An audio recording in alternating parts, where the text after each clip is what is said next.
Olá, bom dia.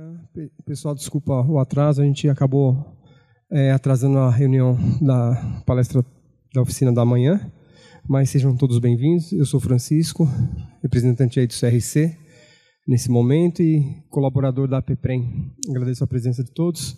E aí nós temos o professor Alexandre, o qual já peço para subir aqui com a gente, Alexandre de Pietra, parceiro do CRC, tem nos ajudado aí, a gente tem cruzado o Estado aí com as nossas palestras da área pública, é advogado de formação, contador, e vai colaborar com a gente, falar quais os cuidados aí que a gente deve ter no último ano de mandato, que é o que a gente está transitando no momento. Professor, muito obrigado e a palavra é sua. Muito obrigado. Muito obrigado, Francisco, pelas palavras, pela apresentação. Tenho muito a agradecer. A APPREM pelo convite e a parceria com o CRC que nos permite estar aqui. Uma coisa é ser convidado, outra coisa é ser autorizado a vir. É uma honra ter a presença de cada um de vocês. Certamente, um pouquinho de gestão. Vamos falar algo sobre a gestão, que cabe em todos os órgãos públicos. Com ênfase aí no que diz o tribunal. Currículo aqui, siga nas redes, estaremos sempre à disposição. A nossa agenda de hoje se der tempo, teremos um debate, falar das despesas com publicidade e propaganda, os últimos 8 meses, que agora virou 12 meses, e nós vamos tentar focar nisso, nessa mudança, e gastos com pessoal e, por fim, operação de crédito, que todo mundo sabe que não tem aro no último ano de mandato. Despesas com publicidade e propaganda, puxa vida. O foco aqui, isto foi feito para uma fala num outro evento, também relevante como este, e que nós então tivemos a oportunidade de colocar essa estrelinha aqui e trazer uma espécie. Isto foi feito com base no manual do Ministério Público do Estado de São Paulo. E ele usa essa linguagem, esses termos, e aí a minha contribuição é colocar o fundamento jurídico do passo a passo. Tudo nos interessa, mas em especial, dentre as condutas vedadas da lei eleitoral, nos interessa estas aqui, que são, em especial, a publicidade institucional, que tem que parar mesmo. Estava escrito lá, nós fizemos uma adaptação, estava escrito assim, para tudo. Esta é preocupante, estamos no período, e vamos ver cada uma delas. Condutas vedadas, publicidade institucional, do artigo 73, no período da eleição, proibição geral para tudo. O aumento de gastos com publicidade é um desdobramento desse raciocínio e, no geral, aqui, mais um item, que é a publicidade sem carregar conteúdo educacional, informativo ou de interesse social.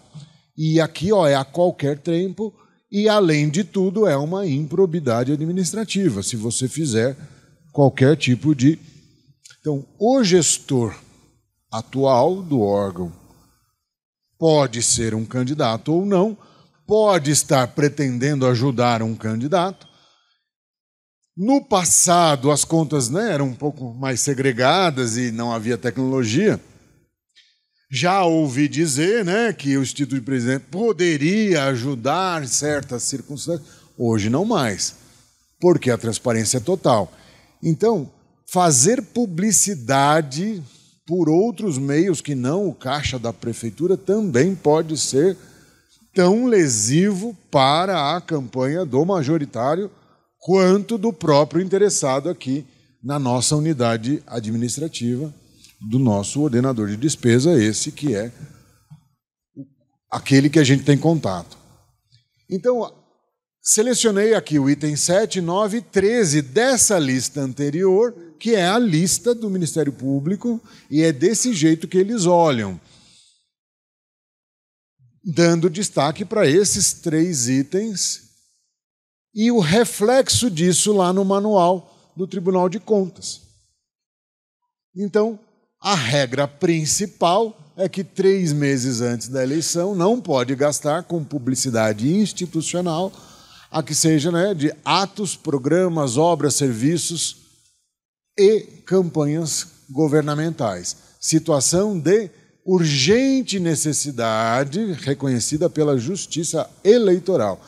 Aí é uma ressalva. E a propaganda, né, de bens e serviços daqueles que estão no mercado, que precisam vender esses bens e serviços como qualquer empresa. Então, só essas 2 exceções.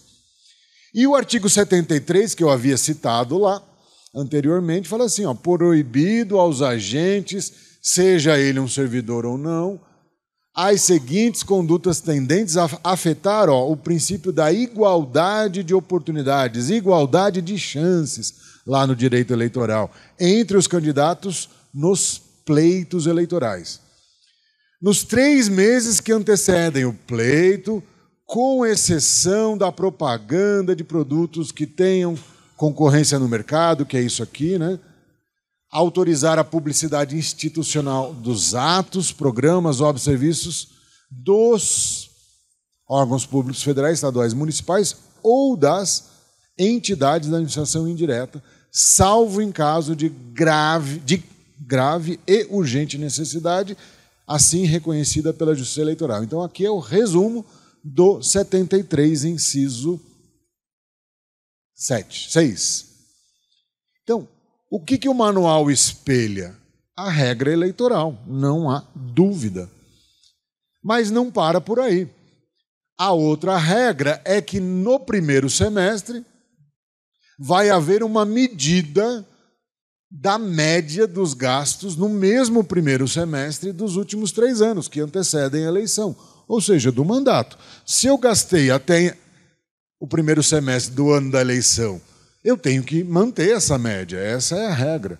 Não posso surgir aí com um aumento nos gastos do primeiro semestre. E isso também está no manual do TCE. E copiamos aqui, então, o 73.7, que diz exatamente isto. E uma terceira regra, que é a regra da improbidade, que é ao longo de todo o ano eleitoral, a publicidade sem finalidade pública. Isto não é novo, né? Foi trazido aqui. A publicidade dos atos, programas ou serviços deverá ter caráter educativo, informativo e de orientação social, dela não podendo constar nomes, símbolos e imagens que caracterizam promoção pessoal das autoridades ou dos servidores públicos. Por isso que não é só o prefeito que comete esse crime. E o Aldesp, a novidade, então, é dizer para vocês que temos uma situação muito interessante agora, um posicionamento do tribunal para que haja uma separação, uma segregação do subelemento 88 em relação ao 90.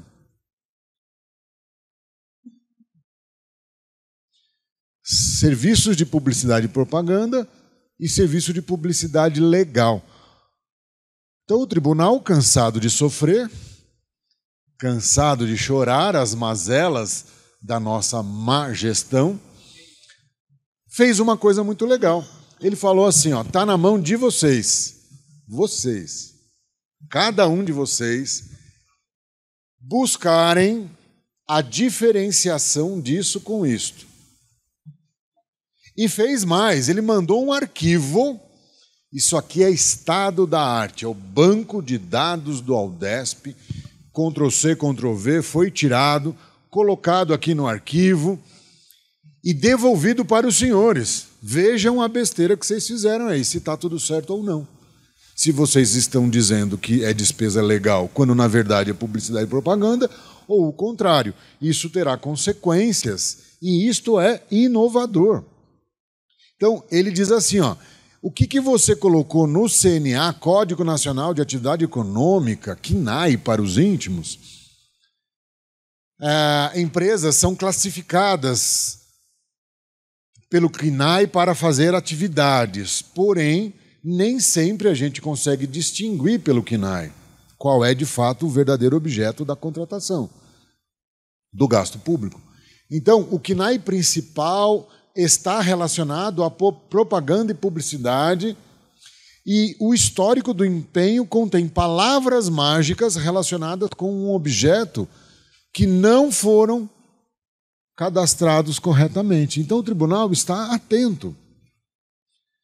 Eu digo há muito tempo que o tribunal escolheu a tecnologia mais recente, mais atual em termos de banco de dados, e eles podem sim fazer análises horizontais para comparar os gastos das informações que a gente remete mês a mês.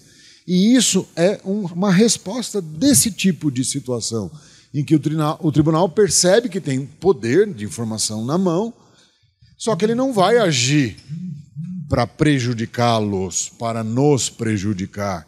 Ele está dizendo assim, olha, dá uma olhada aí, vê se está tudo certo. Ele está devolvendo a bola, para que não, né, use o poder da caneta, como o Roberto bem nos lembrou, que é a famosa canetada. Então, é uma realidade que tem cenas dos próximos capítulos. Temos que analisar empenhos e serviços contratados, comparando com as definições dos códigos de, enfim, aquela classificação orçamentária. Reclassifiquem, se necessário, conforme cada código de elemento de despesa.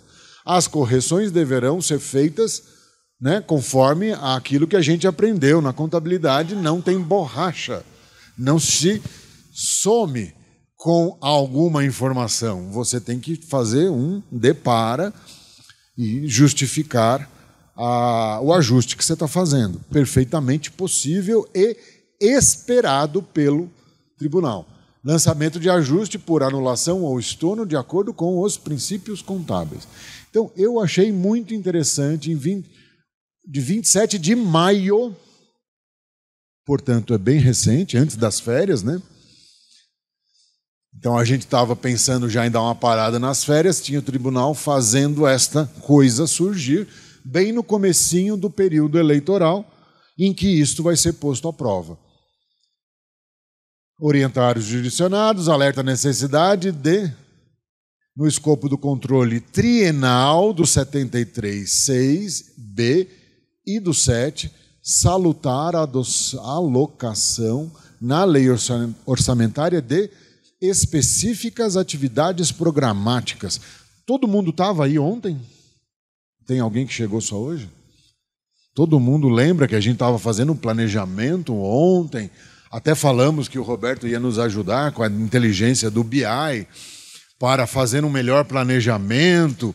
Pois é, o Tribunal de Contas não é de hoje que ele está fazendo recomendações. Isto é chamado a bola da vez. Todo ano, antes de começarmos a fazer LDO e LOA, o tribunal edita recomendações dizendo assim, olha, veja aí no seu planejamento se você segregou algum recurso para a finalidade específica, por exemplo, do jovens e adolescentes em situação de vulnerabilidade. Por quê? Porque isso é um item constitucional. E outro ano, se você fez ou não a correta classificação,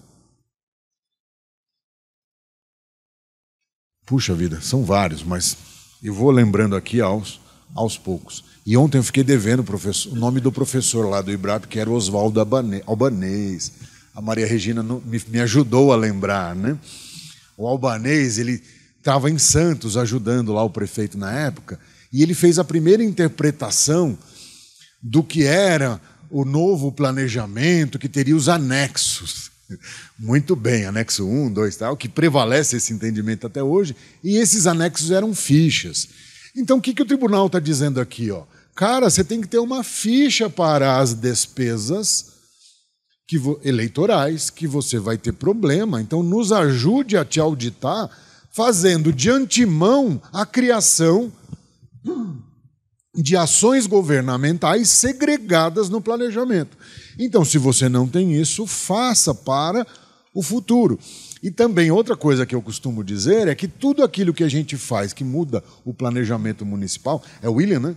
Tem essa incumbência lá em Sumaré, planejamento fica legado, é um legado, cada alteração.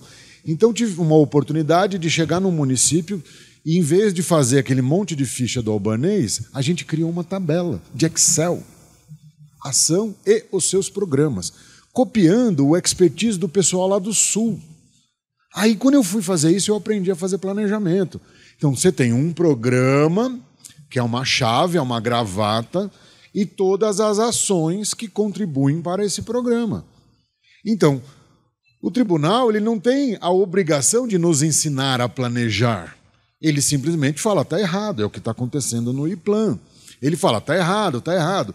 E diante disso aqui, o que eu tenho que fazer? Eu preciso de uma alteração na lei orçamentária, que é aquela revisão qualitativa que eu mostrei ontem, para atender o gasto com publicidade, classificando. Pode até ser no mesmo programa, mas em ações diferentes. E que vai combinar com os elementos. Então, veja só, é uma decisão nossa. Se eu vou ter uma ação para o 88 e outra para o 90. Parece até custos, Roberto. Parece, né? Uma classificação de custo. Mas não é, do jeito que você falou. Isso aqui é no nível do empenho e não da liquidação. Não do direcionamento final do gasto, é do planejamento. E se eu fizer esses dois numa única ação, ok, eu só vou ter, então, que segregar as metas. Aí fica difícil, porque a gente sabe que a meta é por ação. A meta é por ação. E a soma das metas das ações podem contribuir para a meta do programa. Então, o programa é mais abrangente, mas ele não tem execução orçamentária. Um programa de governo não tem execução orçamentária. Quem tem execução orçamentária são as ações. Então, é isso que o tribunal está pedindo aqui. Crie ações específicas para atividades programáticas, ou seja, para o planejamento, poder segregar os dois elementos. E vamos avançar. O outro ponto que o tribunal, e até o Francisco, lá da região de Campinas, ele tem elegido, né, como ponto principal aí no fechamento, e nos abrilhantou com a sua fala no último evento, que o assunto é o 42. Mas o 42 é simples. Basta ter dinheiro em caixa para as obrigações assumidas. É simples do ponto de vista conceitual, mas a administração pública é como um navio que vai parar no porto. Que o piloto, a senhora sabia disso? Não, né? O piloto desce e vai um cara lá de barquinho, aquele barquinho barulhento, e assume o comando para fazer o fechamento, ou seja, para atracar no porto precisa de um especialista. Igualzinho a administração pública, né? Não, né? Outro dia o Roberto deu uma aula, que eu estava presente, e ele falava assim, precisamos fazer um decreto de fechamento, né? E sexta-feira passada eu trabalhei até às 20, ou até mais, por causa de fechamento mal feito, fazendo justificativas para o tribunal, para um cliente, porque faltou gente, faltou data, faltou dia útil para fazer o passo a passo no fechamento. E o sistema não ajudou também, então soma de fatores. E mudou a contabilidade, né? E agora eles querem ver as obrigações do flutuante todas no passivo. Você já viu isso, Francisco? Não, né? Então, se você sobrar com alguma coisa no flutuante, você tem que lembrar que seu sistema tem que colocar tudo isso no passivo, que são obrigações. E aí você vai lá no manual, CASP, e fala, olha, o tribunal está certo, ele está me cobrando não só o anexo que trata do flutuante, que é o 17, mas ele está nos cobrando. Também não é reconhecimento contábil conforme a nova técnica internacional, né? Mas é uma espécie de lançamento que a contabilidade tem que fazer, ainda que manual, se o sistema não fizer automático. Então, o tribunal está... O que eu quero dizer com isso, senhora? Que o tribunal está começando a entender que existe contabilidade... Luz além no final do túnel, né? Existe contabilidade depois da execução orçamentária. e começando a pontuar, além da execução orçamentária, informações patrimoniais. E estas, por não serem da execução, podem não estar automatizadas no seu sistema. Portanto, o encerramento, voltando onde eu estava, né? O encerramento não é algo difícil de fazer, mas requer alguma habilidade. E uma delas, muito bem lembrado pelo Roberto, é baixar um ato municipal no seu órgão local, dizendo, olha, o fechamento vai começar nessa data, tem essa sequência, envolve setores, finalizar lá na tesouraria, não se empenha mais a partir de data X, e tudo isso vai começando uma escalada para que a gente possa encerrar tranquilamente no último dia do ano. Né? O contador público assiste a queima de fogos lá da repartição, por isso tem que abrir a cortina e ver os fogos queimando lá e ele vai fazendo o fechamento. É mais ou menos isso. Se você não quer passar por isso, antecipe os seus atos. E para você não ficar falando sozinho, porque eu já passei por isso, né? Verbalmente não resolve. Conversar com as pessoas, nós somos uma equipe legal e tal, quando você vai ver, pum, aparece empenho no sistema. Você fala, cara, mas peraí, eu já tinha fechado. Aí volta. O pior de tudo é que a tensão é máxima nessa hora. Eu não sei vocês, mas eu pelo menos sou assim. Atenção máxima. Então o que eu vejo, eu gravo. E aí eu gravo números errados. E aí aquilo, na hora que você vai fazer contas, que infelizmente eu não quero fazer, mas minha cabeça fica fazendo sozinha. Eu começo a calcular com um número que já não é mais a verdade, porque já mudou o relatório. Porque alguém foi lá e fez mais um pagamento, fez mais um empenho, e aí o negócio não fecha. Enfim, os números começam a virar uma dança. Mas voltando aqui, então o 42 fala assim, ó, o gestor não pode, nos últimos 2 quadrimestres, contrair obrigação de despesa que ele não possa pagar, dentro dele, não do gestor, mas sim do mandato. Ou que tenha parcelas de presente para o próximo gestor, sem deixar o dinheiro para isso. Só que o texto disto aqui, pelo menos eu cometia esse erro durante muito tempo. Eu olhava isso só à luz do fechamento. E eu esquecia que existe uma data, um termo inicial e um termo final. E isso faz criar um fluxo de caixa que começa no segundo quadrimestre e termina no terceiro quadrimestre. E esse fluxo de caixa é independente do anterior, que é o que nós vamos falar no item seguinte, no próximo item aqui. Então, são 2 fluxos de caixa. Um que é o que vinha acontecendo no exercício, que seria de 12 meses, e aí surge um fluxo de caixa de alta velocidade de 8 meses.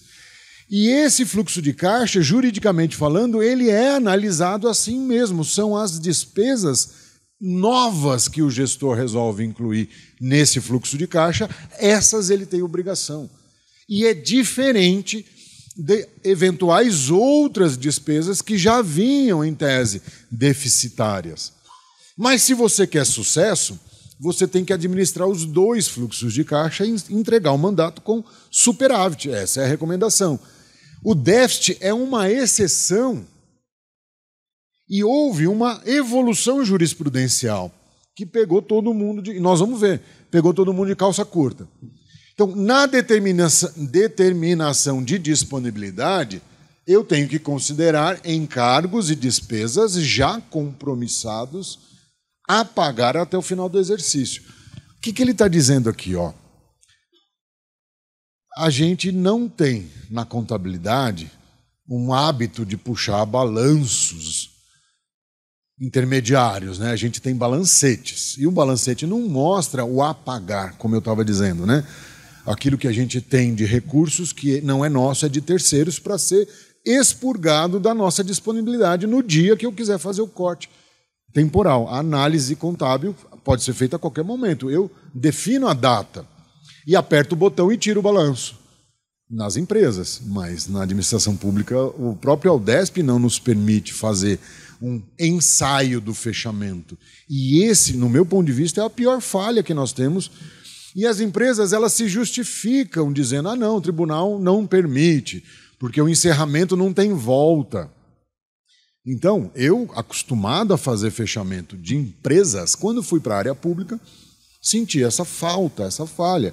Fazer um ensaio desde a abertura do exercício. Se fosse hoje, dia 2 de janeiro, fiz a abertura, eu quero ver o balanço, como é que está. E não tem essa ferramenta. Aí você fala: ah, mas nossas empresas são ótimas. Pois é, mas não tem essa ferramenta. Quando chega lá no dia 10 de dezembro, 20 de dezembro, seria excelente contar com o apoio do sistema que me deixaria fazer um ensaio do encerramento, com todas as informações que estão no sistema, para eu poder considerar isto aqui, as minhas disponibilidades. E pela evolução mais recente que tivemos depois do Covid, as disponibilidades agora elas estão classificadas por fonte e destinação. E os tribunais, através da Atricom, eles conseguiram, finalmente, trocar expertise sobre informações que não eram exatamente contábeis. Vejam, são aqueles lançamentos, muitas vezes, extrapatrimoniais que alteram o resultado. Ou seja, o que eu tenho comprometido no grupo de contas 7 e 8, lá do plano de contas, eu tenho contratos, eu tenho compromissos assumidos pelo gestor que devem ser considerados aqui e fazer o ensaio projetando uma data para 31/12 no dia 10 de dezembro. Ou melhor, 3 meses antes, no dia da data do decreto de fechamento. E aí a gente consegue trabalhar com informações do sistema, informações reais. E se o sistema contábil não faz isso, quem sabe o Business Intelligence, que pode ter uma espécie de versão paralela das informações do banco de dados, poderia nos ajudar, pelo menos na parte dos compromissos assumidos, que não estão rateados ainda, mas eles já são conhecidos em algum lugar lá da base. Isso na eventual falha do nosso software de contabilidade, de escrituração contábil. Então, o que não pode? A regra é assim, ó, não pode contrair obrigação de despesa, ou seja, assinar contrato, de maio até dezembro. E tem que empenhar, liquidar e pagar. Isso é um fluxo de caixa de 8 meses. Ou deixar guardado o dinheiro que tiver faltando, para liquidar tudo isso aí.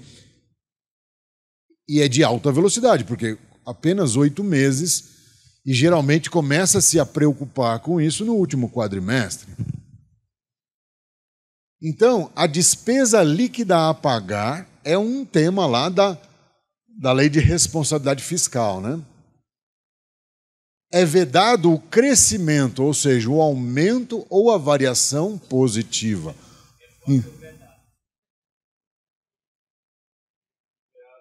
Vedado, oh meu Deus. Tá com E, tá com E. Muito bem, tá atento, né? Despesa líquida a pagar é vedada o crescimento. Logo, a lei não fala em déficit orçamentário, mas fala em... É o contrário, olha só, aqui a análise assim, cresceu, é como o RH que a gente vai ver daqui a pouco. A gente falava sobre isso. O RH, se crescer o percentual, apontamento do tribunal. A mesma visão é aqui. Por isso que às vezes a gente não entende o apontamento que o tribunal faz, porque é uma análise mais específica, mais cuidadosa. Então, há de haver suporte financeiro. Isso aqui é o Sérgio Siqueira Rossi falando. Suporte financeiro para as despesas pré-existentes aos 2 últimos quadrimestres do mandato, ou seja, a União, na sua LDO, no 102 único, dessa data aqui, já tinha percebido isso, que as despesas pré-existentes a esse caixa, fluxo de caixa de 8 meses, ou seja, ali no primeiro quadrimestre, você tem uma realidade financeira que também é relevante. E esta também tem que ter previsão. E isto... era resolvido com cancelamento de empenhos bons para pagar, né? Liquidados. Então, isso é uma prática irregular, distorce, né, os fundamentais resultados contábeis, e, se for feito, vai ter retificações da fiscalização e, talvez, né, parecer desfavorável. Isso aqui, ó, é o tribunal falando.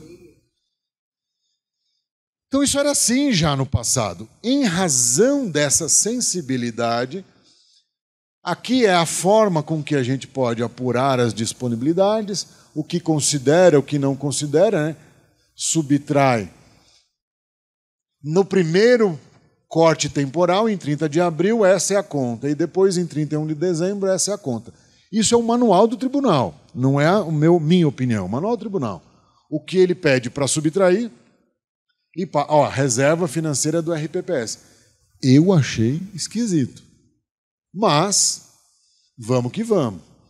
Então, as retenções extra-orçamentárias, que são esses aqui, que agora tem que estar no balanço como obrigações a pagar lá, estou sendo cobrado disso, e o meu sistema não fez, não colocou a conta no passivo.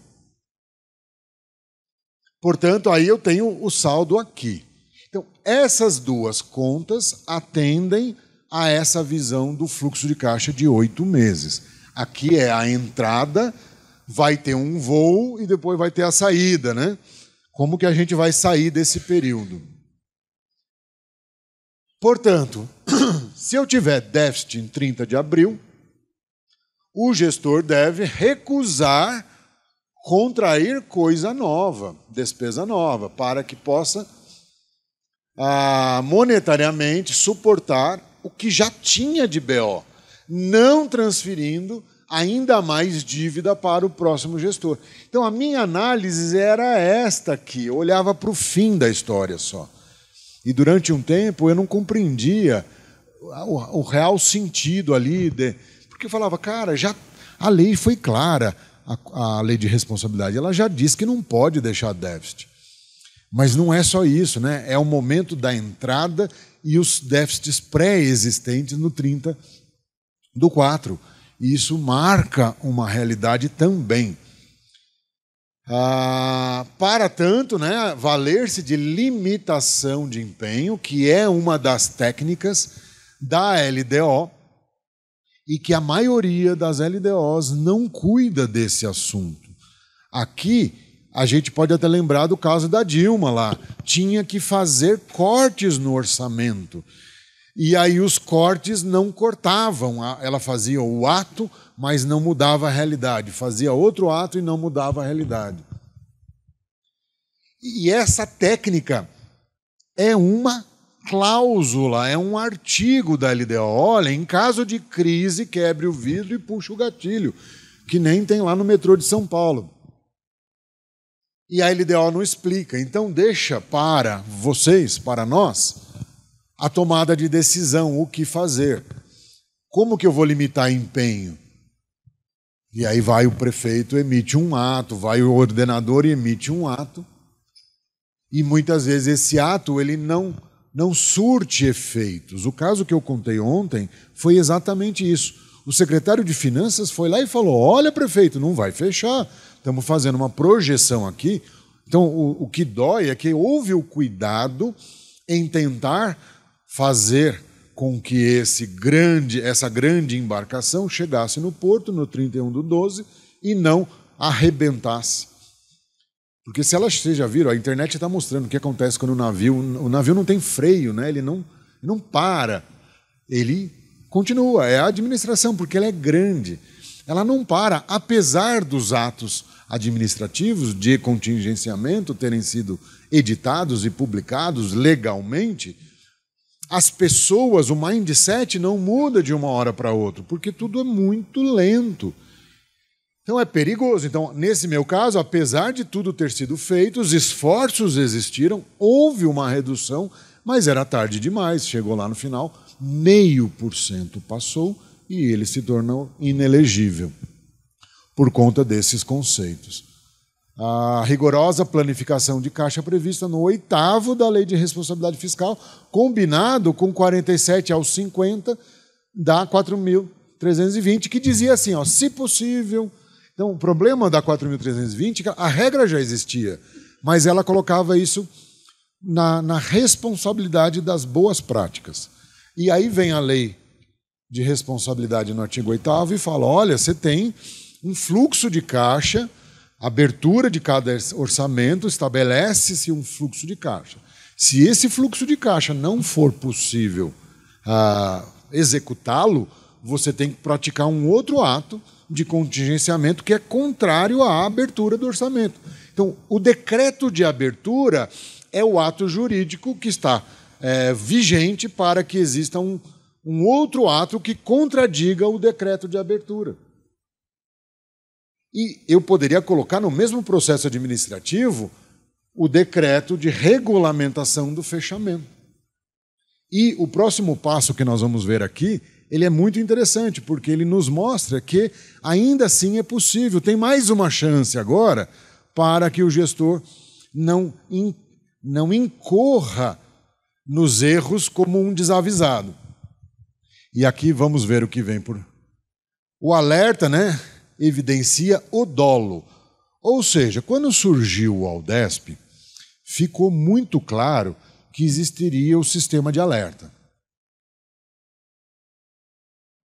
Alertas que em 2008, 2009, 2010, eles não eram a valer, eles eram a brinca, né? O tribunal era uma fase experimental e o meu cliente recebeu esses alertas. Só que a interpretação que era dada naquela época, isso aí é irrelevante, o que importa é fechar. Só que aí, anos depois, o mesmo tribunal, revendo as contas, falou, olha, você foi avisado, o alerta evidencia o dolo, ou seja, aquele documentozinho, que às vezes está até errado do tribunal, em razão, né, de uma análise robotizada e não humana, ele é relevante, porque ele constitui o gestor na mora, ou seja, você soube que você estava com déficit. O que você fez? E aí a gente tem o último quadrimestre para correr atrás. Então, mesmo cientificado, o ordenador não adotou as providências de contingenciar despesas na forma do 9º da mesma lei de responsabilidade. Então, ele poderá, caso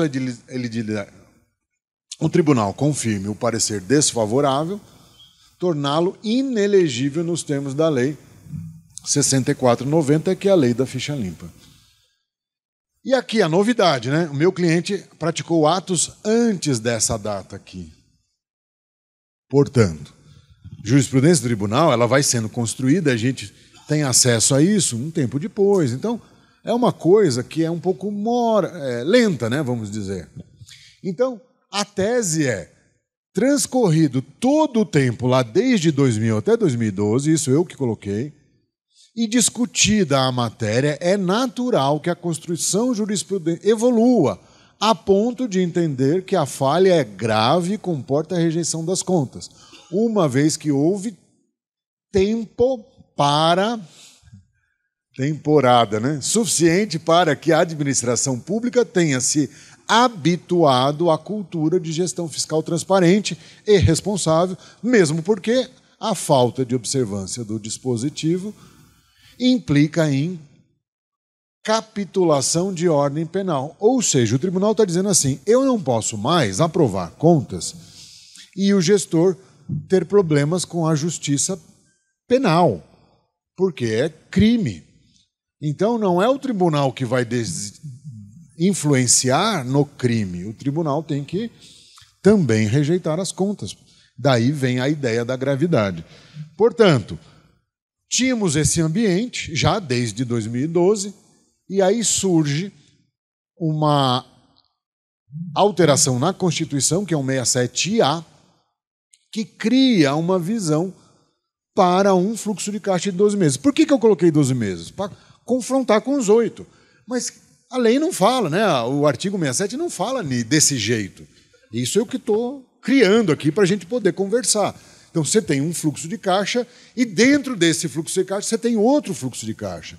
E o momento de passagem do anterior para dos 2 últimos quadrimestres, ele também marca situação deficitária importante que será avaliada pelo tribunal depois.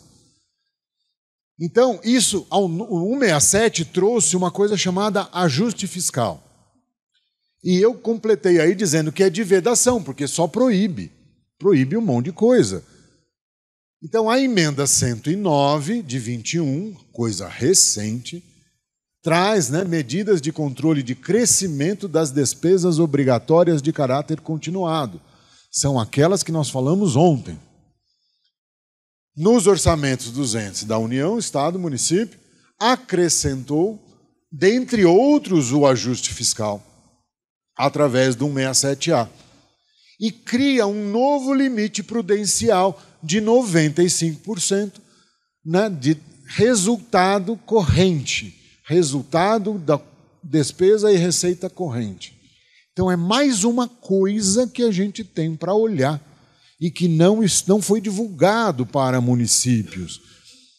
Os senhores todos já estavam cientes dessa técnica de gestão, sabendo que estão sendo observados desde 1º de janeiro. Por que é 1º de janeiro?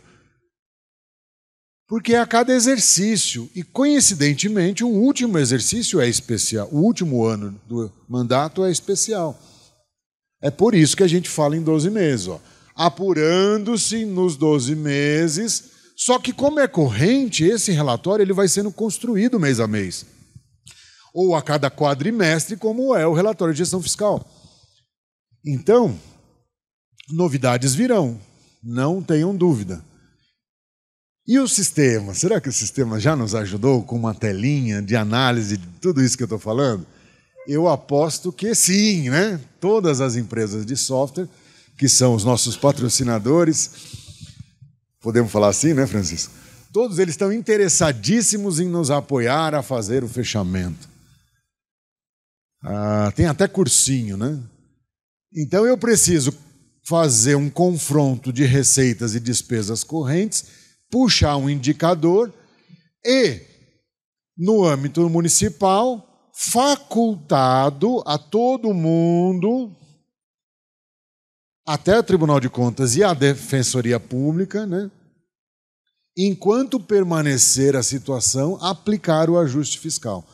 Então, se der, esse estado de coisas tem uma regra especial. Ou seja, órgão, município com problema tem uma regra especial para ser seguida.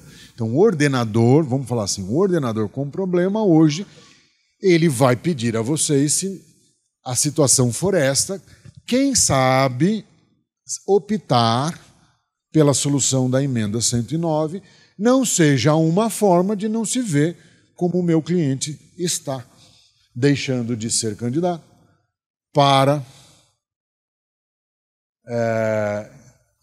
oportunizar a chance para outras lideranças. É a coisa mais linda do mundo, falar com um político dessa maneira.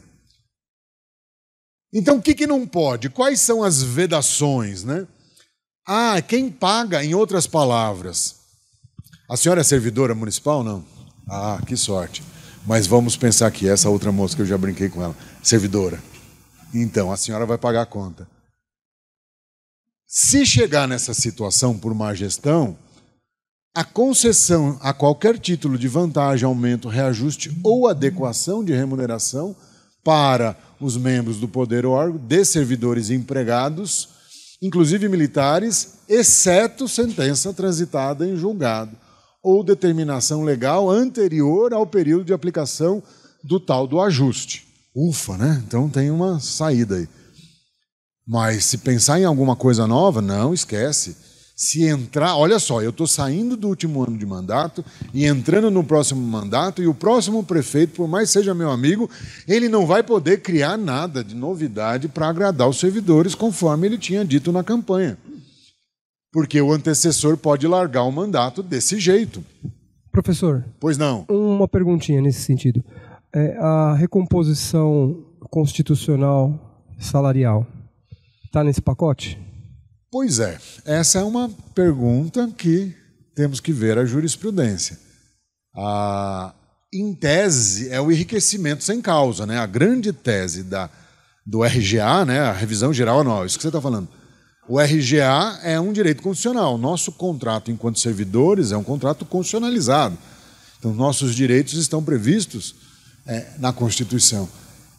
E aí vem o mau gestor, só que na prática, politicamente falando, os gestores eles não concedem aumentos reais.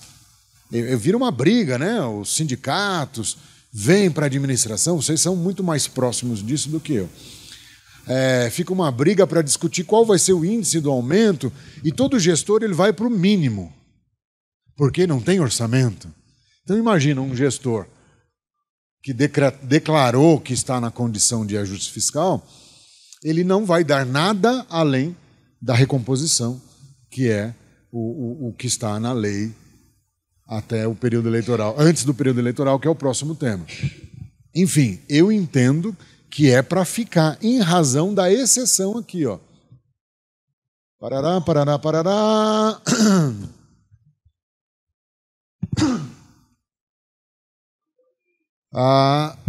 Aqui, ó. Ô, Tony, só um minutinho. Ó, determinação legal anterior ao início da aplicação das medidas de que trata esse artigo. Então, no último ano, ok. Mas, e no ano seguinte? Que ele vai entrar, o novo prefeito vai entrar nesse regime sem querer. Ele não vai ter opção, ele vai entrar no regime. E aí ele vai olhar para um reajuste e vai falar, opa, peraí, eu tenho uma lei anterior que determina a revisão geral anual, que é o 10 lá do 37 da Constituição. Eu entendo que vai ficar fora, mas nunca se sabe se isso pode surgir uma outra interpretação. Pois não, alguém pediu. O que eu queria dizer é o seguinte, a Constituição ela usa dois termos, aumento e reajuste. Então, ao pé da letra... Aumento real e reajuste legal. Aumento é aumento real. Né? Reajuste é você repor inflação. Ao pé da letra, também não poderia. Aumentos, sim. Reajuste. Sim. Porque a lei ela é explícita, ela não é interpretativa. Ela fala este caso... Ela fala os dois casos. E este caso. Exatamente. Muito bem lembrado. Tá? Então, aí eu acho que não cabe interpretação. Eu já vi discussões dos dois lados. Se pode ou não. Se pode ou não, mas também já vi o que é mais prevalente é a questão também o reajuste. Muito boa a colocação, Tony. Antecipamos um pedacinho do nosso debate. Tenho que avançar, senão não chega ao final. Então, criação de cargo, emprego ou função que implique aumento da despesa, estrutura de carreira que implique aumento da despesa. Senhores, todo novo gestor, só um segundinho, todo novo gestor, o que ele quer fazer? Ele quer fazer mudanças para, em tese, reduzir custo e entregar mais. Então, ele fica impedido de fazer isso, pois não? No meu município, o Executivo encaminhou para a Câmara um projeto de lei para reduzir o tempo, né, o tempo de contribuição para a aposentadoria da guarda. Agora, esse mês passado, né? Certo. E ele não enquadraria, além de poder ser um benefício, né, uma vantagem, ele não se enquadraria no inciso 1, que é a concessão de qualquer título de uma vantagem? É uma vantagem. A lei tenta... ela tenta jogar o ampliado. Você quer falar? Pois não. E é específico da Previdência, né? Então, vamos à sabedoria do Tony, que é especialista. Eu ouso a dizer que esse projeto de lei, caso vir a transformar em lei, é inconstitucional. Por quê? A emenda 103, ela categorizou as possibilidades da aposentadoria de risco. Tá? E ela cita Perfeito. Atividade de polícia, atividade do guarda... Civil, CGM? Não. Como é que fala? Socioeducativo, trabalho penitenciária, o policial legislativo e tal. Sim. Ela é específica. Antes da emenda 103, falava atividade de risco. Então, ela poderia, em tese, ser mais abrangente. Mas é porque aí entraria outras discussões, que a Guarda Civil Municipal ela não é atividade de polícia, porque a segurança é atividade da União e do Estado. Só que depois da emenda 103, ela é taxativa. Apenas aquelas categorias profissionais podem ter aposentadoria especial.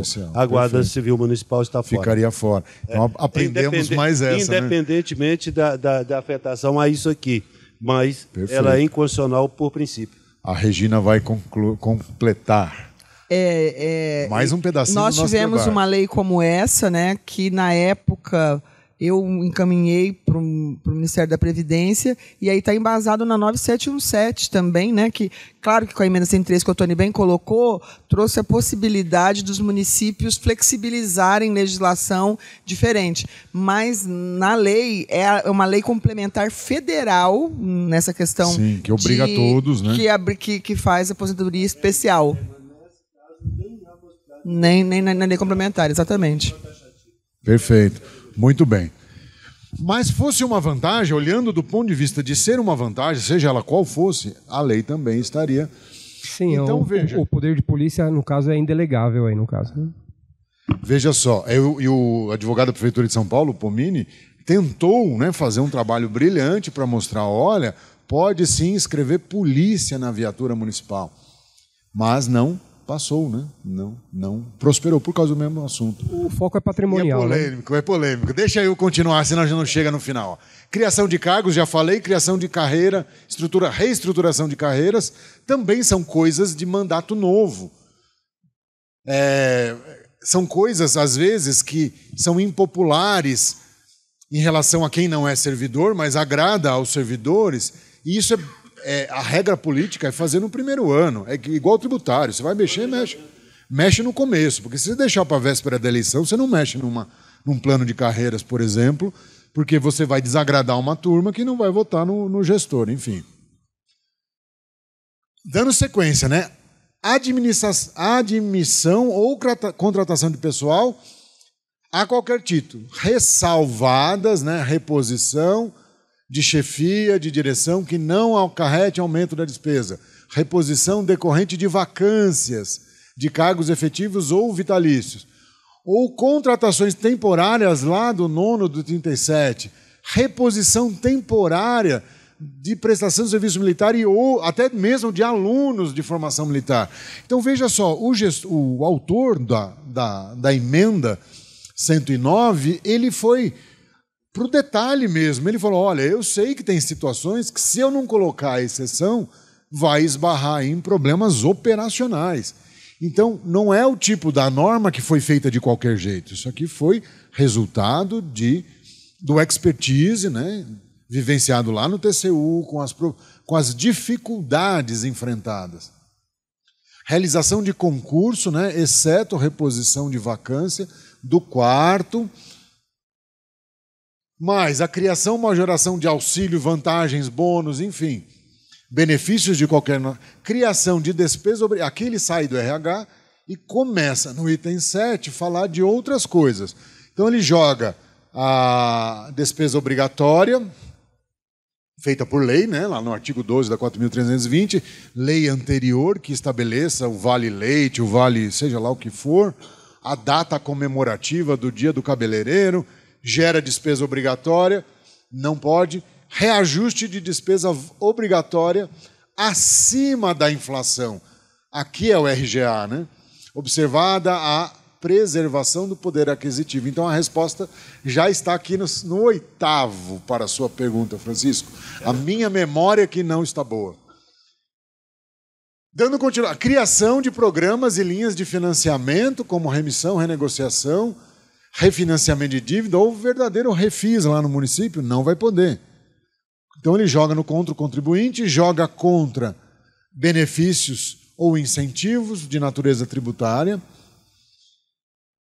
Então veja, uma vez que você encostou no 85%, o limite é 95%, mas você... Então é o prudencial que a gente já conhece, né? A lei de responsabilidade já vem trabalhando essa ideia de 2 limites. Um prudencial e o outro efetivo. Sem exercer o percentual mencionado, as medidas podem ser, no todo ou em parte, implementadas pelo próprio chefe do executivo com vigência imediata, ou seja, ele tem o poder de fazer. facultado aos demais poderes e órgãos em implementá-las em seus respectivos âmbitos. Então, se a coisa vai mal nos outros órgãos, o prefeito precisa agir para atender o Instituto de Previdência. Perfeito. Ele é mandado para o Legislativo em regime de urgência. Está na lei, está na emenda, está na Constituição. O ato perde eficácia se não for votado, né, se rejeitado, se não for votado em 180 dias, ou que não mais se verifica a hipótese, mesmo após a aprovação, ou seja, perde o objeto. A apuração referida neste artigo deve ser realizada bimestralmente, da mesma forma que a gente faz a análise de contingenciamento do artigo 8º, 9º. Então é um penduricalho a mais que a gente passa a ter caso o resultado corrente esteja acima de 85 e abaixo de 95. É um tal de espaço fiscal. Vocês estão ouvindo isso aí no noticiário, né? O que é ter espaço fiscal? Poder aumentar a despesa corrente em razão aí de um espaço no orçamento. Não constitui obrigação de pagamento futuro pelo ente da federação, direitos e outros sobre o erário, e não revoguem ou dispensem o cumprimento de dispositivos. Ou seja, não muda nada, mas acrescenta uma medida inteligente, temporária e especial para quem está em crise. Esse é o teor do 167A. Eu preciso correr mais um pouquinho. Na hipótese do caput, né, até que tudo se resolva, tudo tenha sido adotado por todos. Lembra, né, que é uma ampliação do fechamento isso aqui. De acordo com a declaração do tribunal, é vedada a concessão por qualquer outro ente de garantias envolvendo, né, emprestar dinheiro. Então eu não posso me socorrer de outros. Eu não posso pegar dinheiro nem com a União para me salvar. Lembra lá do Temer? Não do Temer, de Minas Gerais, caso de Minas Gerais, 20 anos atrás. Não, antes. Todo mundo teve o direito, mas ele não pôde fazer o que todos fizeram, para se refinanciar com a União. Aumento de gastos com o pessoal, a mesma técnica, né? O manual fala em 180 dias no mandato. Então, 5 de julho a 31 de dezembro, o ano de gestão, não pode o prefeito editar ato que aumente despesa de pessoal. É também o 359G do Código Penal. Responsabiliza o gestor que comete esse erro, essa conduta, esse desvio de conduta. Justifica parecer desfavorável. E o 21 da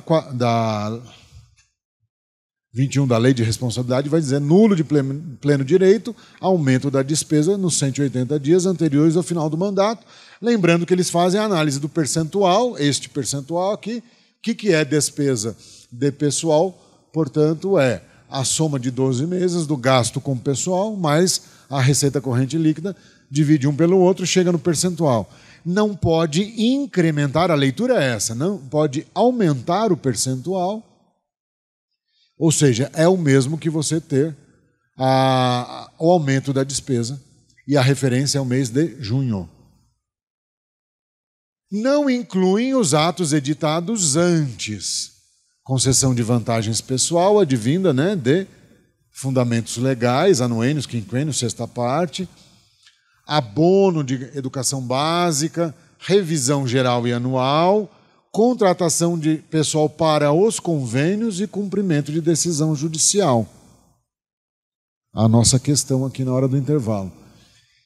Então, a revisão geral anual é diferente de aumento nos últimos 180 dias, ainda que esteja lá no mesmo item no manual.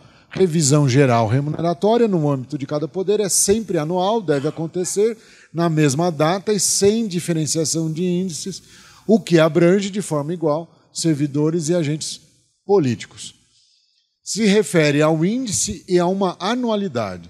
Deduz-se, então, que a revisão geral anual é para repor a inflação dos 12 meses anteriores ao cumprimento, recuperando o poder de compra do servidor, né, de salários e subsídios. Então, o RGA ou o reajuste nada tem a ver com aumento real. E eu sou encarregado de negociar no meu grupo de servidores o aumento real. E aí, como eu cuido do orçamento também, eu já cuido para que haja previsão orçamentária. Cuido também para que haja restos a pagar para honrar aquelas despesas de competência do exercício anterior, ou seja, férias. Então, parte das férias ela é custeada com recursos do orçamento que deu origem ao período aquisitivo dessas férias. Isso vai aliviando para que eu consiga reajustes melhores, dizendo ao gestor, olha, pode ir que tem margem para isso.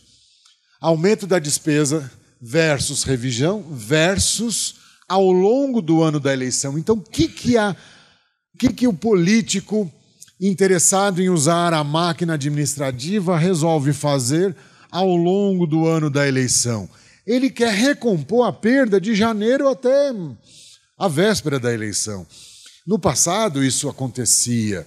Então, esse é o objeto da edição do 73, fazer na circunscrição do pleito revisão geral da remuneração dos servidores públicos que exceda a recomposição da perda do poder ao longo do ano da eleição. Então veja o que a gente tem que estudar.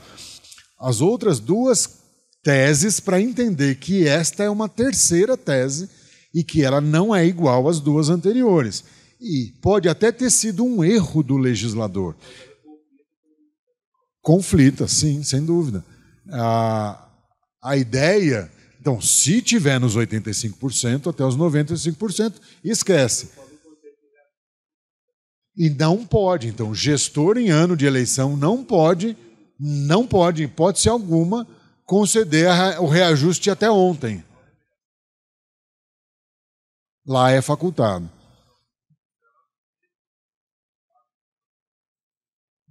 Ele pode dar. Só que se ele chamar para si... Eu vejo... faça novamente porque está gravando. A 167 ela não veda, como acontece, por exemplo, com a parte que fala sobre a despesa com pessoal, sobre 54% e 51,3%. Ela, tanto o prudencial quanto o legal, ele só é facultado, ele não tem nenhuma... A única vedação que teria era a operação de crédito. Aí eu coloco, no último ano eu já não posso conceder a operação de crédito nos últimos meses. O que o legislador faz? Ele não faz nada. Ele deixa para o próximo. Pois é, mas ele pode buscar, e nós não temos tempo, Tony. Não. Nós temos um debate. Pode falar, pode pôr, mas nós não vamos debater. Ponha seu raciocínio para não perder. O que eu coloco é o seguinte. Imagina, eu tenho que aumentar a alíquota patronal de 14% para 28%. Certo. Para cumprir o equilíbrio financeiro. Apertar o cinto. Não. Aumentar a receita. Isso é despesa com o pessoal. Certo. Se eu já estou no teto, eu não posso. É uma obrigação constitucional. Ok. Sim, muito bem. Vou conseguir. A gente conversa.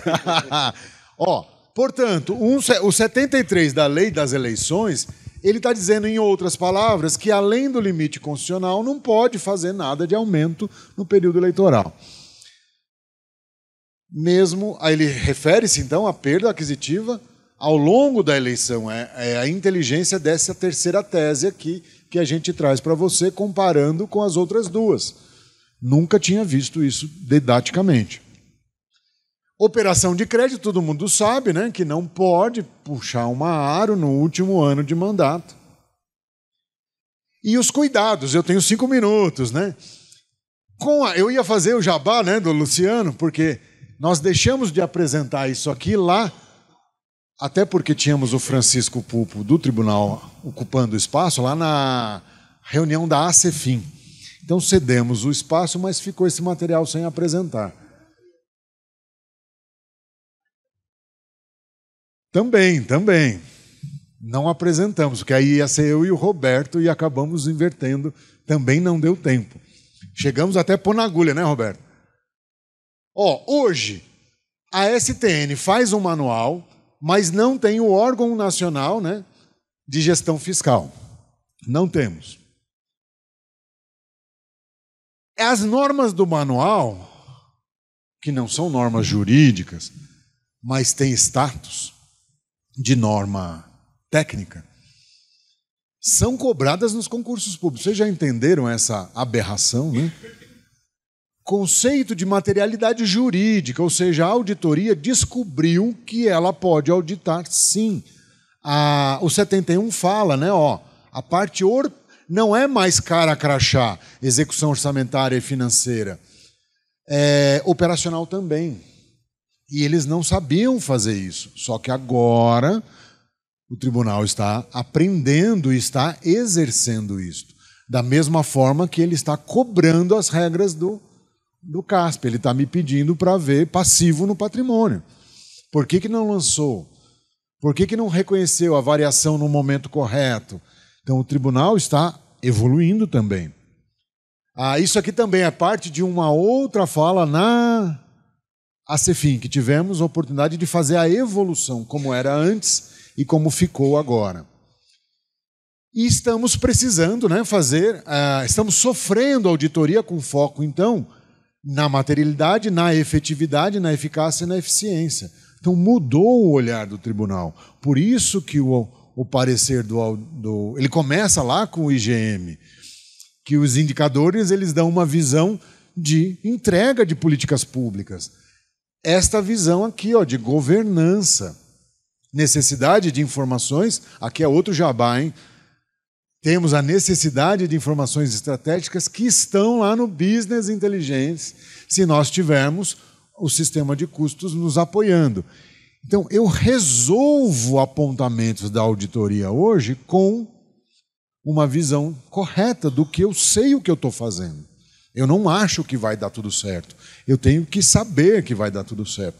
Senão, meu prefeito fica inelegível. E eu não quero isso. Eu quero ajudá-lo.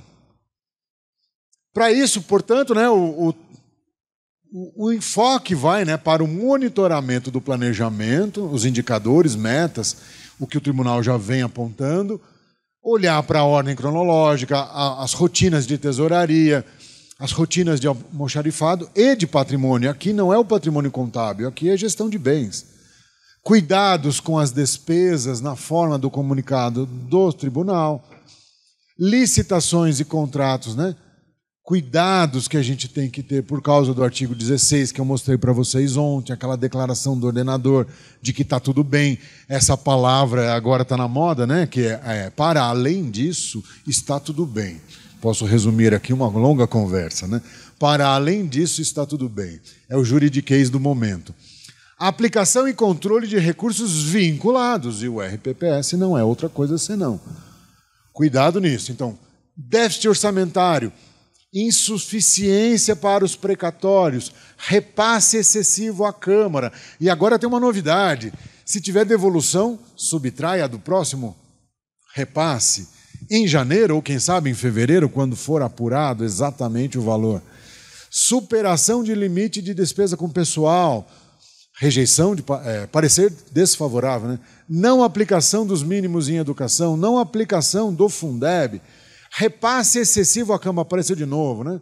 Não cumprimento do 42, que estudamos agora cuidadosamente nesta manhã, e o aumento da despesa com pessoal nos 180 dias, conforme o 21, que acabamos de estudar também. Os nossos debates. Podemos até, se ficou alguma questão, temos tempo, Francisco? 5 minutos? Podemos. E aí sim, podemos, estamos autorizados. Se alguém tiver alguma pergunta, alguma colocação, essa provocação do Ottoni aí, ainda que haja uma resposta.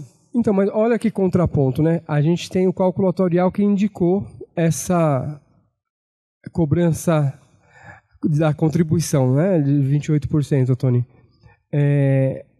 Se o prefeito não tiver um interesse, nada vai à frente, né?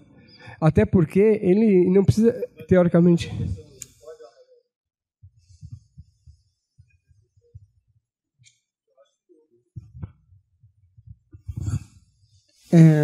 Majorar a receita boa dentro tarde do regime já, de né? ajuste?